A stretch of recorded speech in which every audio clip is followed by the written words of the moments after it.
Assalamualaikum warahmatullahi wabarakatuh. Ya, selamat datang kembali Bapak-bapak, Ibu-ibu dan teman-teman sekalian.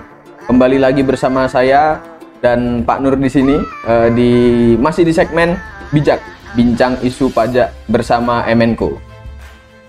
Di segmen kali ini kita akan membahas terkait isu yang terbaru, yaitu isu tentang kasus suap yang terjadi di kantor pajak, yang tentu saja mungkin bisa membuat para wajib pajak atau orang-orang Indonesia itu bisa muncul banyak pertanyaan ini, Pak. Jadi atau mungkin nggak ikhlas bayar pajak, antara nggak ikhlas sama mungkin juga bisa jadi muncul ide-ide baru ke para wajib pajak, kan wah ternyata bisa ya gitu kan menyelesaikan masalah perpajakan dengan cara seperti ini gitu kan. Ternyata masih ada yang bisa menerima di masa yang bisa dibilang sudah modern. Masih bisa dengan cara suap seperti itu. Nah, nanti mungkin teman-teman yang ingin menanyakan ataupun penasaran bisa langsung komen saja di kolom komentar yang ada di bawah video ini. Jadi mungkin langsung saja Pak Nur gitu kan. Silakan. Sebelum memulai ke pertanyaan berikutnya, ini saya kan pernah dengar nih, Pak Nur ini dulu pernah ya Pak untuk bekerja di kantor pajak itu. Kalau dulu itu. Ya, baik, terima kasih Mas Faril. Ya, memang background saya dulu memang mantan dari pegawai Direktorat Jenderal Pajak. Ya. Oke. Terakhir saya bekerja di sana tahun 2005. Oke. Ya. Cukup lama, Pak. Ya, dan itu kemudian saya resign karena waktu itu zamannya masih masa Orde Lama lah ya. Oh iya. Ya, kurang kondusif bagi bagian orang. Dan saya termasuk yang tidak tidak bisa mengikuti masa-masa itulah ya. Oh, okay. Ya. Tapi setelah itu tahun 2006, itu sekitar 2006-an ya. 2005 saya resign, 2006 itu sudah modern, Mas. Oke. Nah, modernisasi itu kan salah satu tujuannya adalah untuk meminimalisasi masa-masa gelap masa lalu. Oh, oke. Ya, dan alhamdulillah semakin jalan waktu sampai hari ini perkembangannya luar biasa bagus dan sangat berkurang, jauh sekali begitu. Kalaupun ada kasus ya 1-2 lah ya. 1-2 lah ya. Yes. Itu Mas, ya.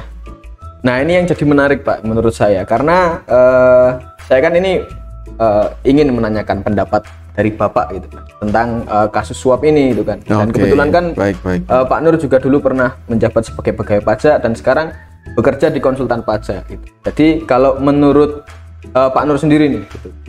Menurut pengalaman Bapak sebelumnya itu menurut Bapak itu kejadian seperti ini tuh gimana, Pak? Iya. Suap ini kan juga termasuk salah satu jenis transaksi yang ada di dunia ini. Iya, suap ya. Iya. Ada jual beli, ada suap dan lain-lain ya. Nah, sama halnya dengan jual beli, itu kan pasti ada dua pihak. Ada penawaran, ada permintaan, ya. Ada keinginan, ada kebutuhan ya. Pokoknya dua pihak ini saling punya kebutuhan ya. Permintaan dan penawaran. Kadang ada yang minta duluan nih. Ini nggak nawarin sebetulnya nih. Di pengusaha itu nggak nawarin. Tapi ada juga orang yang kemudian karena lingkungannya, karena backgroundnya, ya karena keserakahannya, kemudian dia minta ya. Tapi ada juga nih orang yang awalnya nggak pernah minta, tapi kemudian digoda dengan penawaran nih, ya kan? Ini kan juga bisa merubah nih yang tadinya dia itu biasa-biasa saja, orang baik ya, karena kemudian ada godaan ini, penawaran ini akhirnya jadi goyah, akhirnya timbullah transaksi itu karena bertemunya antara penawaran dan permintaan di situ. Ya kayak jual beli di pasar lah gitu ya. Ya, ini namanya dunia begitu Mas Faril ya. Iya sih. Apalagi nominalnya nggak main-main biasanya ya Pak ya. Sangat menggiurkan. Ya. Nah, kemudian biasanya gini ya. Jadi teman-teman di kantor pajak pun juga tidak sekedar ya. Ini yang nakal ya. Yang nakal pun tuh tidak sekedar kemudian minta itu enggak ya. Pasti akan melihat-lihat ya. Ini kasusnya itu gray area atau sudah jelas. Kalau sudah jelas tuh biasanya nggak bisa berani. Biasanya begitu ya. Ini pengalaman masa lalu saya gitu ya. Tapi ketika temuan-temuan itu adalah gray area, anginnya itu bisa ke kiri, bisa ke kanan. Ini kan? Nah, ini kan jadi orang pajak ini, si petugas atau oknum pajak ini kan punya power yang luar biasa untuk mengarahkan angin ini. Kalau ke sini, ke kiri, wajib pajak kena 10 miliar misalnya. Kalau ke kanan, saya bisa saja membebaskan orang ini dari pajak. Nah, akhirnya itulah yang kemudian menjadi komoditas yang diperdagangkan dalam transaksi jual beli itu. Itu masa lalu ya. Iya. Nah, masa sekarang ini saya kok tidak pernah melihat ya, mengalami selama saya menjadi konsultan pajak.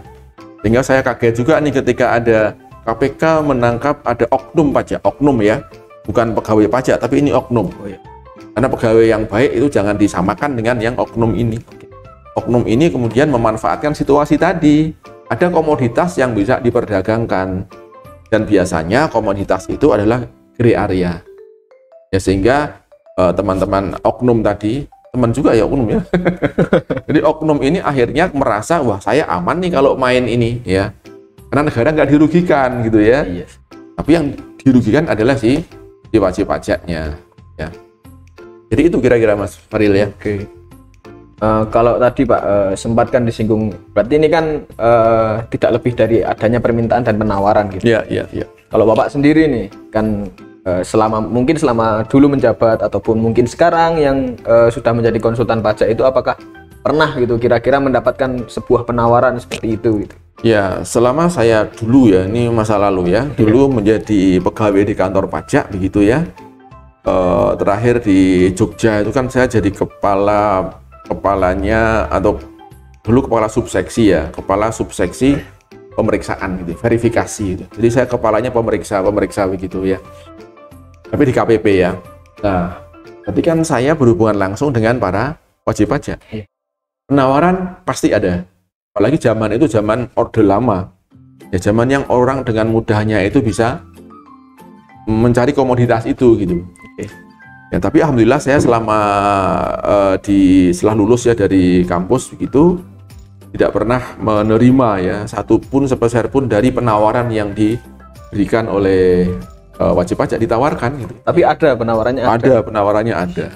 Sampai ada wajib pajak yang merasa heran ya, kok yang lain mau kok ini nggak mau gitu ya.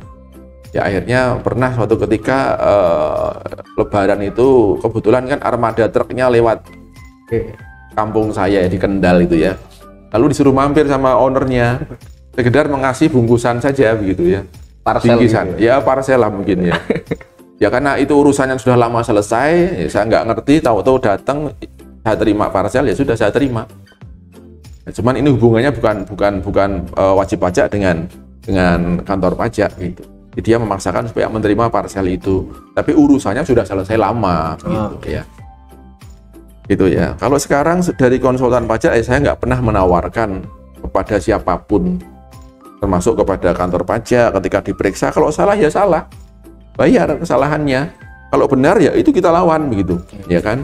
Bahkan sampai di pengadilan pajak pun hampir semua kasus yang kita menangkan itu kita nggak pernah keluar uang sepeser pun.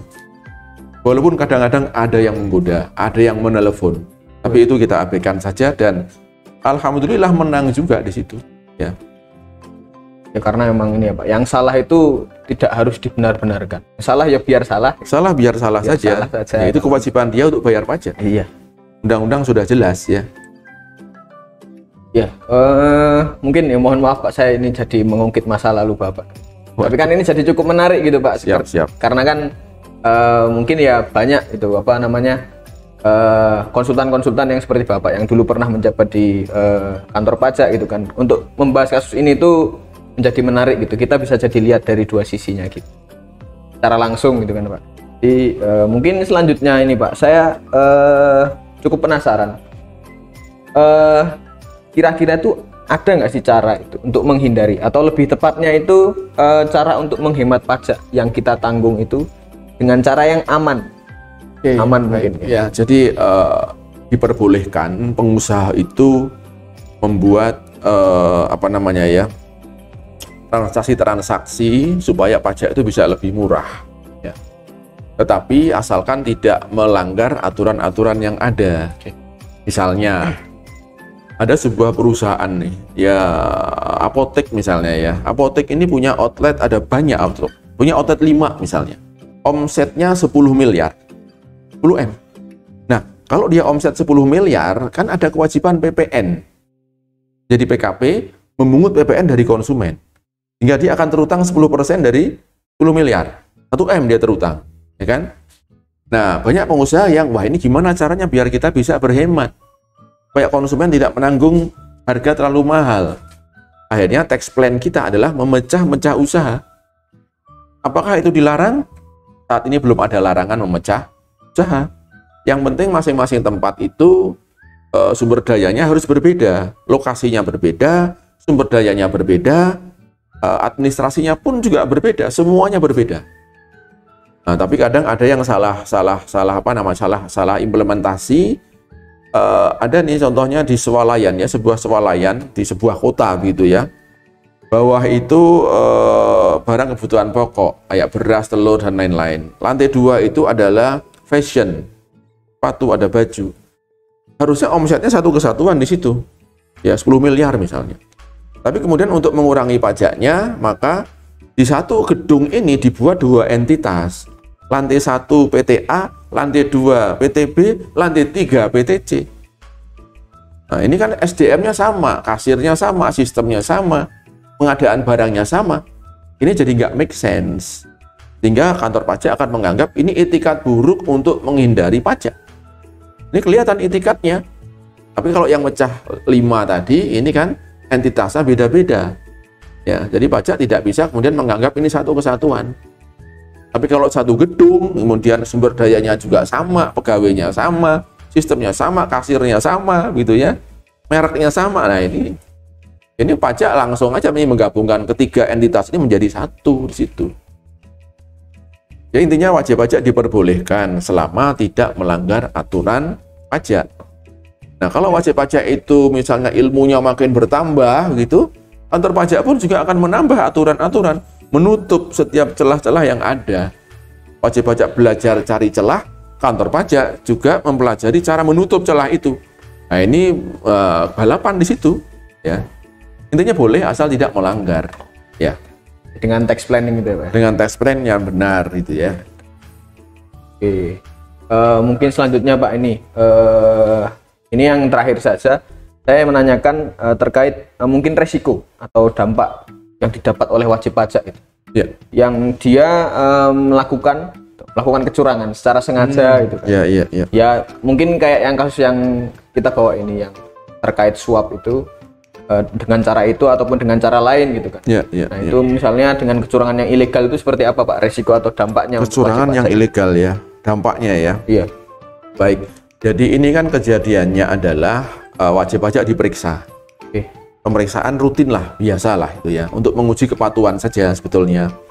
Lalu setelah diperiksa, pemeriksa menemukan nih ada koreksi, temuan nih, oh ini Anda harusnya bayar 10 miliar atau 100 miliar misalnya, kan? Lalu pemeriksa memberitahukan kepada wajib pajak, wajib pajak, ini loh ada temuan kami, 100 juta Anda harus bayar. Nah, lalu wajib pajak diberikan kesempatan sebetulnya untuk mengcounter temuan itu, untuk membantah temuan itu, ya. Nah, kemudian yang terjadi adalah pemeriksa pajak itu bisa saja menerima tanggahannya, asalkan mereka bisa secara yuridisme menafsirkan dengan benar, lalu ada pembuktiannya, sehingga pemeriksa bisa mengurangkan angka yang 100 menjadi 10 misalnya. Yeah. Ini boleh mengurangkan di situ, asal wajib pajak bisa memberikan data. Lalu akhirnya angka yang tersisa inilah yang menjadi tagihannya. Nah, kadang-kadang proses menurunkan itulah yang kemudian menjadi komoditas tadi. Loh, saya udah bantu menurunkan Anda loh dari 100 jadi 20. Saya bantu Anda 80. Ayo kita jual beli di situ, ya kan? Akhirnya timbul di sana. Yaudah 10%, 15% dan seterusnya. Itu seperti itu kemungkinannya, ya. Ini kemungkinan saya nggak mengalami ya. Nah, kemudian ketika misalnya dalam proses ya pemeriksaan nih, ketemu 100 miliar misalnya. Kalau tadi kan langsung mau dikeluarkan SKP. Yeah. Nah, temuan 100 miliar. Kemudian si pemeriksa itu bisa mengalihkan nih. 100M ini ada indikasi apa ini? Kesalahan administratif atau dia ada indikasi pidana? Maka pemeriksaannya bisa dialihkan. Pemeriksaannya berhenti, lalu dialihkan pemeriksaannya kepada pemeriksaan bukti permulaan. Apa tujuannya? Untuk menilai ada nggak indikasi pidana pajak di situ. Bisa dialihkan begitu. Itu kewenangan pemeriksa. Ya misalkan di situ ketemu adalah omsetnya disembunyikan misalnya. ya nggak dilaporkan, ini sudah masuk kategori pidana. Pasal 39 Undang-Undang KUP, setiap orang yang dengan sengaja mengisi SPT tapi nggak benar, yang dapat merugikan pendapatan negara, diancam pidana sekian gitu. Bisa dialihkan ke sana, karena terbukti 100M itu dia sembunyikan, ya kan? Nah, begitu di pemeriksaan bukti permulaan ketemu nih, oh ini indikasi pidananya jelas. Ya, sengaja menyembunyikan penghasilan. Ya, tidak buat invoice. Invoice-nya bikin di bawah tangan misalnya, ya kan? Nah, 100M itu. Ini pidana. Lalu dialihkan dari pemeriksaan bukti permulaan ke penyidikan. Penyidikan. Berlanjut pemeriksaannya nih. Nah, di penyidikan itu tujuannya apa? Mencari tersangkanya siapa di situ. Yang meng-create itu siapa? Apakah direkturnya, apakah konsultannya, atau siapa di situ? Ketika ketemu si tersangkanya, baru dilimpahkan ke pengadilan. Proses. Nah, di pengadilan nanti akan, ya apa namanya, ya dituntut, ya ada pembuktian dan seterusnya. Ujungnya apa? Pidana kurungan ditambah pidana denda. Denda. Dan dendanya itu ada denda sendiri sama denda yang 100M tadi. Ya denda dari 100M tadi. Dendanya kalau di pengadilan itu tuntutannya adalah hukuman atas pidananya, bukan administrasinya. Oh, oke. Nah, di pidana itu tuntutnya adalah kurungan, ya kan? Kurungan 2 tahun misalnya. Kemudian denda 2 kali pajak terutang. Dendanya saja. Pajak terutangnya belum diambil itu. Berarti itu harus dibayar yang pajak terutangnya harus dibayar karena terutang di situ. Yes. Nah, pengadilan hanya mengenakan denda pidananya itu, denda 2 kali. Pokoknya bukan urusan pengadilan, pokok itu urusannya DJP menerbitkan SKP KB. Tapi di undang-undang yang baru, kalau sudah merasakan hukuman di pengadilannya, kelihatannya itu sudah dihapus. Pasal 15 Undang-Undang KUP dihapus sekarang, dicabut. Ya, dulu masih ada, masuk penjara, keluar, ditagih lagi di situ, double di situ. Tapi sekarang udah nggak. Sekarang yang administrasinya sudah tidak. Sudah gugur ya, sudah gugur lah gitu ya. Kalau dulu itu benar-benar sengsara, Pak. Ya, dulu luar biasa dulu. Ngeri. Ya, mungkin itu sih Pak yang ingin saya tanyakan terkait ya kasus suap ini. Ya, mungkin yang menyangkut juga di situ. Ya mungkin ini masih ada banyak pertanyaan mungkin dari teman-teman juga, dari bapak-bapak, ibu-ibu sekalian yang menonton video ini Pak. Mungkin nanti bisa komen saja di kolom komentar di bawah video ini. Nanti bisa kita buatkan untuk segmen selanjutnya ya Pak ya. Silakan. Terkait kasus suap ini, ataupun teman-teman juga punya saran atau masukan tentang kasus-kasus atau materi yang lain, bisa komen juga di bawah. Yang punya sengketa sekarang boleh itu. Nah, itu minta dibuatkan rekaman nih sengketanya gimana penyelesaiannya. Insya Allah kita berikan. Nah, ya. Itu bisa ya teman-teman ya yang masih bingung gitu kan, mungkin juga dilema gitu kan Pak, takut untuk melaporkan, takut untuk ya nanti tiba-tiba pajaknya menggelembung gitu kan tagihannya gitu ya. Mungkin bisa komen di bawah, nanti kita akan bantu untuk cari solusinya. Ya mungkin itu saja Pak, terima kasih banyak atas hari Mas ini. Faril, ya, sangat bermanfaat sekali dan ya mantap lah pokoknya. Ya baik Mas Faril. Ya mungkin cukup sekian untuk video kali ini. Terima kasih Bapak-bapak, Ibu dan teman-teman yang sudah menonton. Jangan lupa klik subscribe biar nanti tetap bisa update terkait isu-isu pajak yang akan kita bahas di segmen ini. Ya terima kasih. Assalamualaikum warahmatullahi wabarakatuh. Waalaikumsalam.